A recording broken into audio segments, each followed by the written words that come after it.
paranormal, metaphysical, or supernatural. Call it what you will, by its very definition, it lays outside the realms of scientific research. Some take this to mean that it simply cannot exist. But just because we can't weigh or measure it, doesn't mean it's not real. Take, for example, the mountain of first-hand accounts, anecdotal as they are. They are proof that something lies beyond our perception. Tonight we add 2 more stories to this growing list. A man spends 5 minutes alone in a haunted house. Was what he experienced his imagination or something more?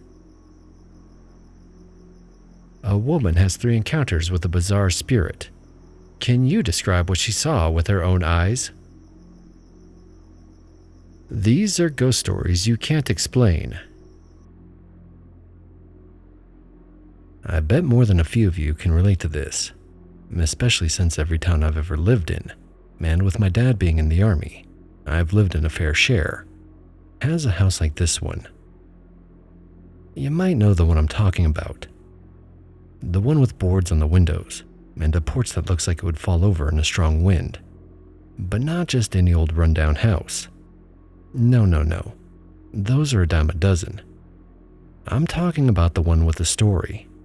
The one where a man killed his family, or a fire started that took out an old woman, and now she roams the halls, or the lights only come on in one room at night when no one is there.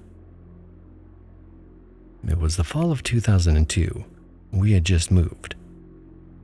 School had barely started, and once again I was the new kid that had to navigate social awkwardness to meet friends. You'd think after doing this so many times it would eventually get easier, but it doesn't. The whispers from the back of the room, strange looks from others while walking down the halls, and having to prove myself over and over again never got any easier. I knew it would happen. It was just a matter of time before I fell into my tribe. Come October, though, I finally got into a nice little group. There was Mandy, Steve, Crystal, Kevin, and Jake. Mandy had come up to me during lunch and asked if she could sit. Then the others all gathered around once they saw I was safe. I introduced myself properly, as I had been taught. There was a silence for a few seconds. All of them had a puzzled look on their faces like they didn't understand the words I had just said. And then Jake called me a nerd, but followed up with his name and that it was nice to meet me. The others watched for my reaction. When I didn't flinch, Jake extended his hand and we shook. The rest of them kind of chuckled, then told me their names as well. It was a rough start, but eventually I learned that was just how they were. Rough around the edges with good hearts otherwise. From that one lunch together, we started saying hi in the hallways. Soon we were meeting up after school and hanging out at each other's houses. Leaves started to change color, and the air got chilly at night. Homecoming came and we all went together. The small town bleachers on the football field were packed like sardines. Every touchdown we scored was followed by deafening cheers. We won that game 27-7. After half an hour at the dance, the gang decided to leave. Jake had borrowed his dad's car and we went for a drive. Driving through the empty streets, everything was quiet. Most people were either at the dance or asleep. Soon we found ourselves climbing up the hills that surrounded the town. Tires rumbled when they hit the dirt road. From up there, the orange glow of the streetlights made the town look like it was in a sherbet haze. Growing curious, I asked where we were going. I was met with secretive smiles and, "You'll see," followed by giggles. After a few more minutes, we reached the top. Now the town below looked like an ant farm. It took a little while longer before we started to slow down and Crystal whispered, "We're here." My head whipped back and forth, but there was nothing I could see. Well, there was an old house, but I couldn't understand why we would drive all the way out there just to see that. Kevin, Steve, and Jake got out and then moved the seats forward so Mandy, Crystal, and I could exit as well. Jake poked me in the chest and then pointed to the house. He had this strange grin on his face like there was a joke I wasn't in on. He did a double take before realizing I had no clue what was happening. That's when they explained what we were doing there. As we walked around the outside, I peered in as many windows as I could, taking advantage of the full moon. The gang took turns talking. The house was old, built in the early 1900s by a rich family from upstate. Made money in mining or oil, something like that. They weren't sure. Almost as soon as it was built, the locals reported strange happenings. Late-night parties, people in weird costumes, orgies, and even animal sacrifices. The story got interrupted by the hooting of an owl. We all stopped. Somewhere a twig snapped, and then a cold gust of wind hit my face, sending shivers down my spine. After everyone got their nerves back, we continued our walk, the sound of dry grass breaking under our feet. Then one morning, Kevin went on, there was a body hanging from a tree. No one knew who it was or why they were there. Rumor was it happened to be a young woman who had gotten pregnant by the owner of the house. The owner was a married man and denied the child was his. So the distraught woman hanged herself. From that very tree, Steve said while pointing to an old oak on the edge of the property. The branches were long and thick, and it wasn't hard to picture a body dangling from their now bare limbs. Turning back to the house and then again to the tree in question, I noticed it was right in line with what I assumed was the master bedroom's main window, with it being on the second floor and the largest one up there. If what was said was true, she definitely wanted to leave a calling card. No way the owner, or his wife, would have been able to forget waking up to a woman looking like a Christmas decoration first thing in the morning. It seemed the family decided to leave the house rather than being driven out by the locals. The property was never sold and stayed with the family, but since then no one has continually lived there. Every once in a while a car will be seen there for a few months. Lights will come on and people are seen inside, but no one goes into town to claim they're staying there. Steve, who had lived in town his whole life, said the last time someone had been there was when he was 8. He remembered his parents talking about the house having a new visitor. As we were checking the property, you could see that some care had been taken. While the paint was chipped and peeling, the wood itself seemed in good repair. There were no sagging eaves or missing boards. The windows were all sealed and none of them were broken. Surprisingly, there was not even a spot of graffiti. When we got back to the front, the porch was another story and showed severe neglect. It was an odd paradox that the house would be kept, but the paint and porch were left to nature. By now, the moon was high and shadows from the barren trees in the front yard looked like skeletal fingers that stretched out to grab us whenever there was a breeze. Cool story, I said, but what are we doing here? Crystal looked at me and she said, "You gotta go in." They all explained how each one of them had taken a turn in the house, and since I was the new kid, I had to as well. Later, I found out they had all gone in during the day. I was the first and, as far as I know, only one to go in at night. Jake ran to the car and pulled out a flashlight. He handed it back to me and then gave me a pat on the back. I wasn't thrilled with the idea, but didn't want to look chicken in front of my new friends. They said I had to sit in the living room for 5 minutes, after which I could come back out. The light was only to show them I was in there. I had to turn it on and then they would start the timer. I was to turn it off right after and sit there in the dark. I had my own watch to track the time so they wouldn't have to shout when I was able to come out. Part of me figured this would be an easy game for babies, nothing to be afraid of. Clearly no one was there, and there's no danger of sitting in the dark. Yet, when I turned to start walking towards the house, my legs froze in place. Muffled giggles erupted behind me. I made like I was stretching instead of being scared.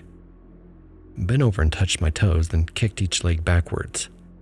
Told them I didn't want to pull a hammy if I had to run from werewolves or something. I took a deep breath to swallow my soul, which was trying to escape my body, then made my way to the front door. I could hear them whispering, "Is he going to?" And "I can't believe he's actually doing it," all the way up to the steps of the porch. At this point, the night was silent except for the rushing blood in my ears. I was so locked in I couldn't tell if the crickets had stopped or if I just wasn't paying attention to them. My hand touched the railing. It was rough, splintered, and had the feeling of dry rot. My foot raised to take the first step, and when it came down, I could hear every nail screech in anguish from being moved once more. I froze again.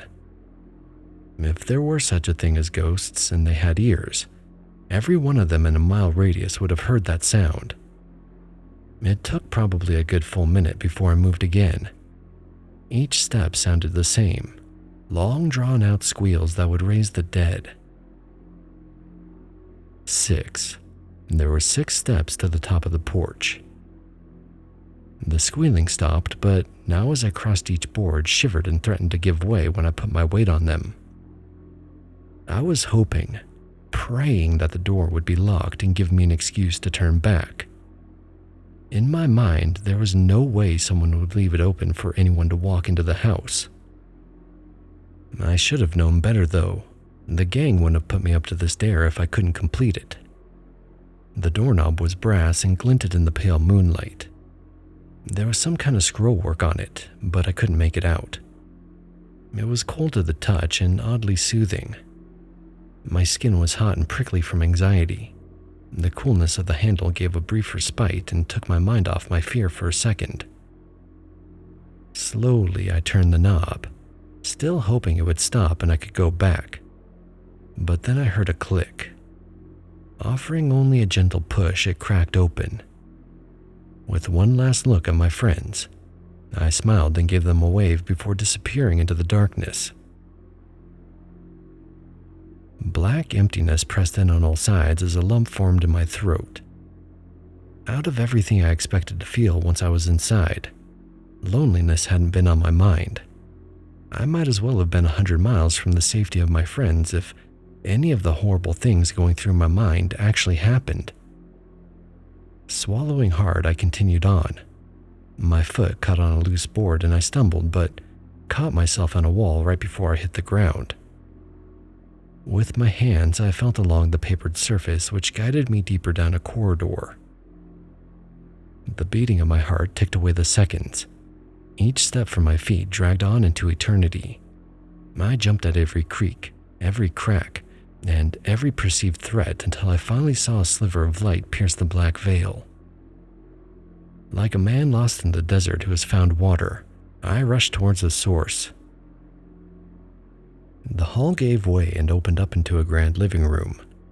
Bookshelves lined the walls with books sparsely spread among them. Instead, they were caked with dust, cobwebs, and a century of loneliness. There was a couch bathed in moonlight under a bay window to my right. Wooden chairs were spread out here and there. An ominous swinging door on the far end led to places I didn't want to explore. And in the room behind me was a fireplace. I think there were stairs going up right when I first came in the house at the start of the hall, but in my confusion and panic, I didn't notice them. Walking up to the window, I turned on the flashlight to signal I had made it. My friends were still there, which was a good sign. I could trust them, it seemed. Jake turned on his flashlight to acknowledge me. I saw him start the timer on his watch as I did the same. Turning around while I still had the light on, I took a quick look.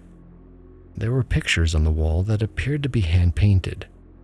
It's hard to explain that while the scenes were mundane, simply still life and nature settings, something about the style filled me with dread. Might have been my imagination, but the paint strokes themselves looked wild and chaotic. The one that stuck out was a picture of a sunset over a rainy cityscape. The town looked to be engulfed in flames, with vibrant and shocking reds and oranges licking up the rain-soaked skyscrapers. This gave a kind of uneasy sense to them. I didn't look too long, because I didn't want some new horror to think of for the next 5 minutes. I also noticed a chair in the middle of the room. No one had seen it when we were walking close to the house earlier, or if they had, they didn't say anything. I know I hadn't seen it, and I gave a good look when we first got there. The moonlight was enough that you could make out a few feet into the house from the outside. If any one of them had known it was in here, I'm sure they would have made a point to scare me with it, especially since I had a little doll sitting on it. Telling myself I wasn't going to think too deeply on that, I turned off the flashlight, found a spot on the wall by the fireplace, and sat down for the remainder of my time. Checking my watch, it showed only 10 seconds had passed. The urge to whistle became strong, but the thought of breaking the silence made my hands clammy. Or maybe they had always been that way and I just now noticed. My thumbs beat against the side of my legs, while my toes tapped softly on the floor. Thinking at least a minute had passed, I checked my watch again, only to find it had been 30 seconds. What was at first a mild anxiety began to grow. Out of the corner of my eyes, I saw things float by, but when I looked, it was only dust in the moonlight. Unable to suppress a cough, I cleared my throat. Was it the dry autumn air, or fear making it feel tighter than usual? I wondered to myself. Then a floorboard creaked overhead. Probably the house settling, I whispered, just to hear a human voice, then checked my watch again. Finally, a minute had passed, only 4 more to go. Looking up from the watch, I noticed something. The doll was where it had been, but I could have sworn its arms were at its side. Now they were in its lap. Getting up, I went to take a look. Nothing else was unusual. It was a porcelain doll, at least the head was. The rest was cloth. It had blonde silk hair and a crack down one half of its face. The lace pink bonnet tied to its head made the blue glass eyes almost glow.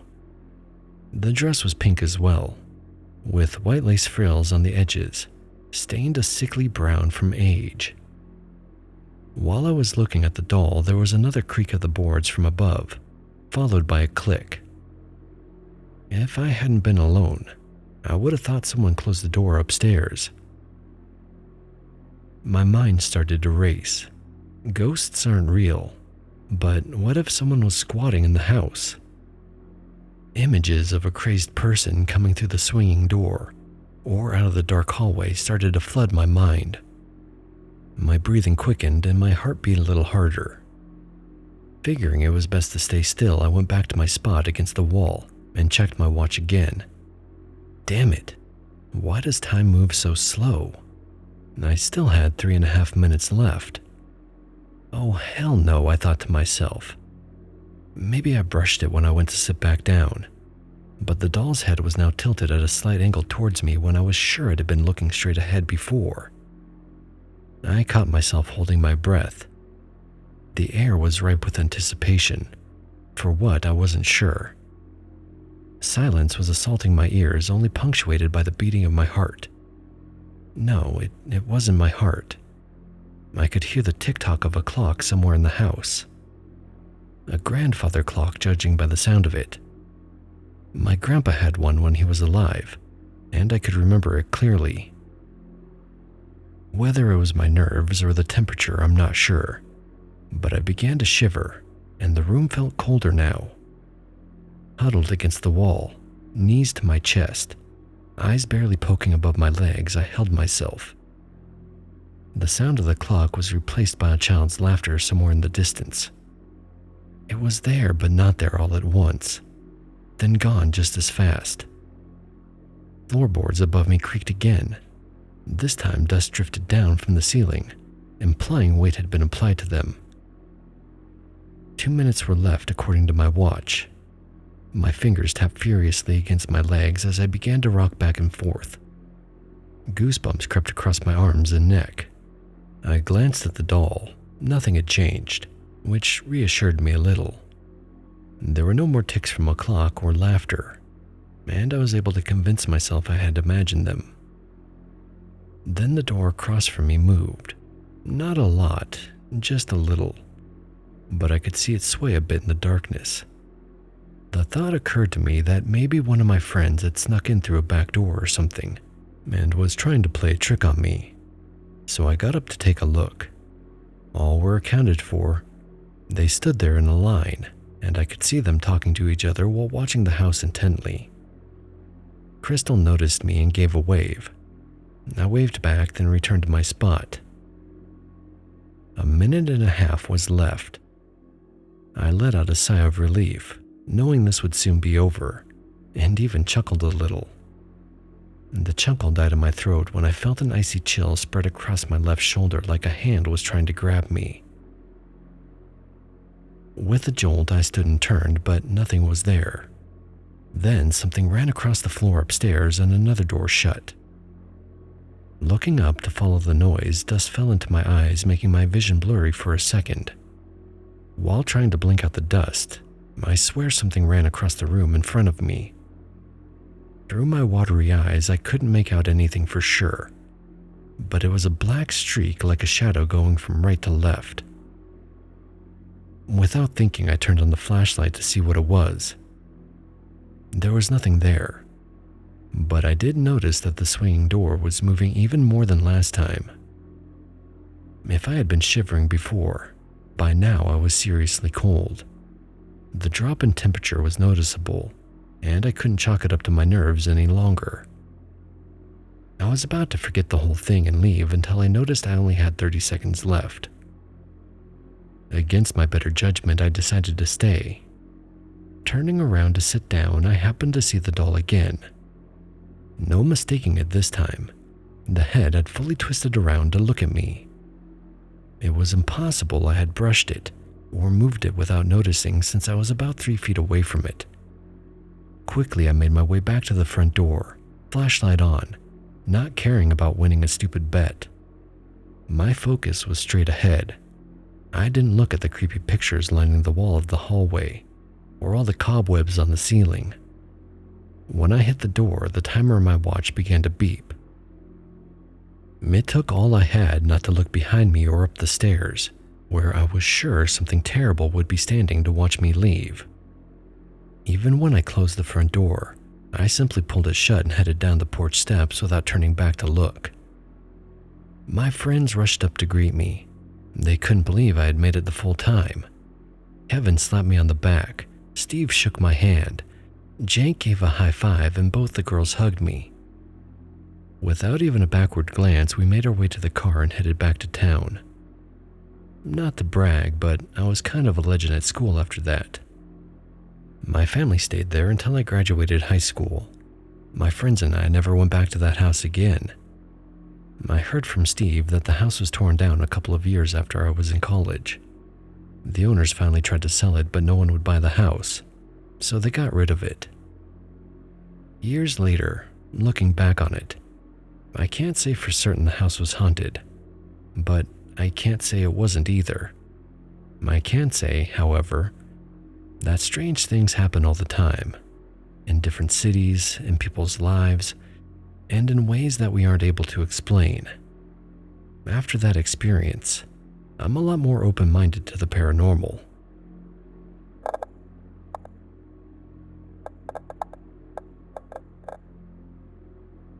This happened in Beach Park, Illinois, back in 2001. I had a few encounters with this ghost, but I'll get into the ones that stand out the most. In the late 90s, I lived in Australia for a few years, and when I came back stateside, I went to live with some friends in Illinois. Luckily, I got a job at the same engineering firm my friend worked at as a blueprint clerk. The house this happened at doesn't exist anymore. In fact, the whole neighborhood was bought out for the expansion of a nearby airport. But that's not really here or there. My roommates' names were Hank and Amy. They later confessed to knowing that there was a presence in the house, but didn't tell me about it until I found out because they didn't want to scare me. Actually, a warning would have been much appreciated. As soon as I entered the place, the hairs on the back of my neck stood on end, and a shiver went down to my toes. I've always been sensitive to spirits, but I wasn't 100% sure, so I didn't say anything at first. There had been a couple of times in the past where I got a sense something wasn't right, and it turned out to be wrong, or at least unproven. Shivers or a tingle would creep in periodically over the next couple of days, and I asked if anything odd had ever happened in the house. Both of them said they had never had a problem. Amy and I had rooms upstairs, and the impressions I got mostly happened downstairs near Hank's room. I would get a burning sensation on the back of my head, like I was being watched while doing laundry, or hear someone walking around when I was watching TV, but I knew no one else was home. Nothing concrete happened until this one particular night. Earlier, I had been in my room coloring a picture I'd drawn for Amy. She'd asked if I could make a character sketch for a role-playing game she was into. I don't remember the game, but the picture was a sci-fi fantasy mage in the future. I was fast asleep and the half-finished picture was on the table 6 feet from my bed. A strange sound jolted me awake. The best way I can describe it is if you breathe in really fast through your nose, sharp and quick with an abrupt ending. Darkness filled the room and long shadows from the street lamp outside spread across the walls. It took me a bit to get my bearings, and in fact, I was about to roll over and go back to sleep when something caught my eye. Over by the table, there was a shadow darker than the rest. Even though all the other shadows were dark gray and this one was ink black, I could still see the wall behind it, which told me it was something other than human. Then the figure moved.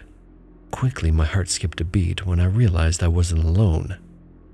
Closer, it crept to the table, almost bending over it. Fractured pictures or vague impressions flashed in my mind, like flickers from an old movie projector. They were of a man, probably in his late 60s, slight build about 5'6". Glasses and silver hair appeared independently from the rest, but I knew they all belonged together. These images were broadcast out from the figure, like that was the vision of himself he kept in his mind in the afterlife. He was bent over the table, directly above the drawing, silhouette of his nose pressed against the paper. Parts of the shadow extended out on his left side and bent towards his face, as though he were holding up a pair of glasses. Why a ghost needed glasses, I'm not sure. Seemed kind of pretentious to me, as if he were judging my art. I watched him for a few seconds, all while he made this strange snorting sound. At the time, I wasn't afraid. In fact, I let out a little giggle since I found the scene so humorous. That seemed to get his attention. He stopped, stood up, and before he turned around, I laid back down to pretend I was still asleep. For a moment, there was no noise. I lay there frozen in stone, eyes shut, and breathing deeply in the hopes he would think I had only talked in my sleep. The room filled with the stillness of death. I couldn't sense his presence, yet somehow knew he hadn't left. Fair images of himself were no longer broadcast. Instead, the atmosphere grew dark and heavy. Weight from the shadows pressed in all around. What had once been funny was turning to dread, and my pulse quickened with uncertainty. My ears felt like they were about to pop off. They were straining so hard for any sound to indicate his location. Then there it was. I was laying on my back. Pressure, sharp and firm, pushed against my ribs, as though there was an elbow rested on me. I wanted to push him off, call for help, or run away, but every fiber in my body was locked up. An itch formed on my leg. What was once satin soft sheets turned to coarse burlap against my skin. That damned elbow on my chest became a fiery hot poker. Sweat beaded on my forehead. The air was pregnant with anticipation. Then the bubble popped. His nose touched mine, tip to tip. It was neither hot or cold, but felt sort of like plastic. What happened next, I never would have guessed. The silence was pierced by a loud, sharp inhale, right in my face, as if he were trying to vacuum my very essence. He sniffed me, just like he had been doing to the picture. Amy and I shared a wall and I wanted to yell, to get her attention, but my mouth wouldn't open. I couldn't think of what to do, but finally remembered I could pray. Mentally, I started to recite the Lord's Prayer, and slowly I felt the pressure from my chest and nose lift. Daring to open my left eye just a little, I saw him still standing over me. He was now looking out the window at the streetlight and the apple tree in the front yard swaying gently in the wind. Then he did something that I wouldn't see again for at least a decade. Starting from the bottom, he turned into particles of shadow and was whisked away as if he were Thanos snapped out of existence. Finally, I was alone again in my room. Took a second to catch my breath before I got up and looked at my clock. It was 1:34 a.m. For some reason, I went downstairs, grabbed a tire iron from the garage, and then went outside. In hindsight, it didn't make any sense for me to check since this all happened in my room. But maybe I just wanted to make sure and feel safe. Nothing but crickets and the breeze were out there, of course, and I went back to try and sleep. I'd like to say that relief washed over me and peace of mind returned. But my sleep was restless that night, haunted by the memory of what had just happened. The following night wasn't better either, and I stayed up crying for half the night and then had a night terror once I did fall asleep, which I had never had before or since. That was the first time I'd seen a shadow person or been physically touched by one. Unfortunately, it wasn't the last. I didn't keep track of the days, so I can't be certain how long it was until he came around again. Maybe 3 to 6 months or so.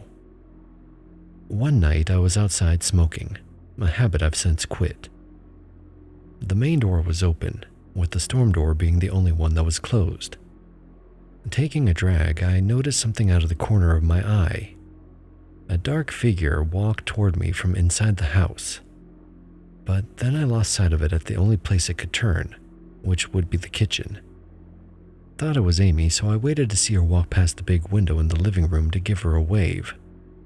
No one ever showed up, though. Confused by this, I went and opened the door, peeked my head inside, but there was no sign of anyone. There was nowhere else she could have gone. If she walked back the way she came, I would have seen it. That's when I remembered I was home alone. Hank was in California and Amy had stayed late at work. Suddenly, out of nowhere, my stomach formed a knot, and goosebumps shot up my arms. Quickly, I closed the door and stayed outside until Amy came home. She asked how my night had been, and I told her what I had seen. She went silent for a bit. A contemplative look spread across her face. I could tell she was weighing out options. This is when she finally told me this presence had been there for a while. Only later did she tell me the whole story. A couple of nights after that, I was in my room working on a different picture. It must have been around midnight or 1 o'clock. Everyone else was asleep and the house was dead quiet. Unexpectedly, I got that knot in my stomach again, and a tingle ran down my spine into my toes. Then I heard knocking. It wasn't clear at first where it was coming from, and it came in a weird pattern. A knock here, a tink there. I thought it might be the pipes or something. After listening for a minute and trying to figure out what was the cause, I noticed it came from Amy's room. I poked my head into the hallway to see if her light was on. Maybe she was still up and doing something in her room. No, the light was off, but then I heard her talking. I walked over to her door and I was about to knock, until I caught a flicker of a thought. I could see the man was in there, or more like sense it. Either way, I went back to my room again and prayed. Soon, Amy's voice trailed off and she was back to a deep sleep. The landlords of the house we rented lived 2 houses down. Next time I ran into them, I asked about the previous tenants. No one they remembered matched the description of the ghost, and they said no one had ever died in that house before. It was only 40 years old at the time. I knew that Amy was into neo-paganism, tarot card reading, and that kind of stuff. It didn't bother me, but I brought up the spirit again when I told her what had happened while she was asleep. That's when the full story came out. She said she'd started to dabble in magic and whatnot. She thought she had summoned the spirit, but didn't know how to get rid of him. Well, after that night I heard Amy talking to him, I don't think it ever came back. I never saw it again at least, and I stopped getting those feelings. We moved out 3 years later. A family moved in for a while, and I think they were the last ones to live there before the neighborhood was bought up. Pretty crazy to be sniffed by a ghost, but take this as a lesson. Don't dabble in things you don't understand. You never know what might come through. We're lucky it wasn't something more nefarious than just a sniffing ghost. You have been watching Noir, a Radion production brought to you by Trapper Dan, the finest in canned survival food.